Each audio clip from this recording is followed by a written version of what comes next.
मोरे पीछू अरवा हो पीपरा के पेड़ावा, अरे पीपरा के पेड़ावा।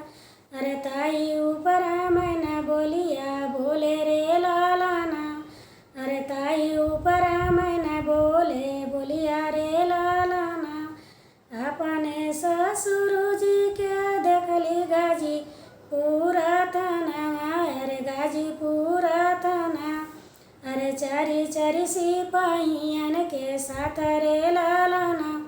अरे चारी चारी सिपाहियन के साथ रे लालाना।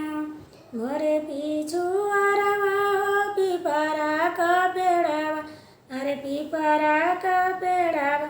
अरे ताई ऊपर मैना बोलिया बोले रे लालाना। अरे ताई ऊपर मैना बोले बोलिया रे लालाना।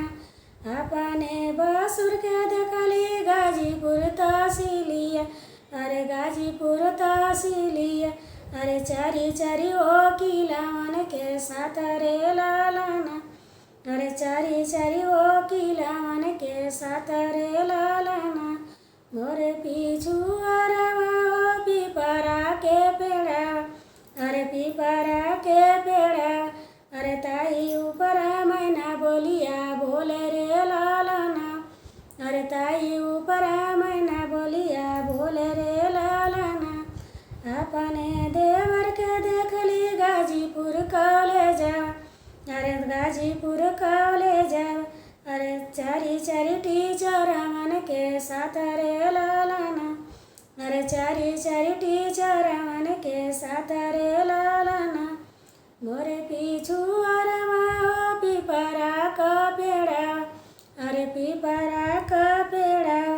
अरे ताई ऊपर मैना बोले बोलिया रे लालाना। अरे ताई ऊपर मैना बोले बोलिया रे लालाना। अपने बालम के देखली गाजीपुर कचहरिया, अरे गाजीपुर कचहरिया। अरे चारी चारी अधिकारियन के साथ रे लालाना। अरे चारी चारी अधिकारियन के साथ रे लालाना। मोरे पीछू अरवा हो पीपरा के पेड़ावा, अरे पीपरा के पेड़ावा। अरे ताई ऊपर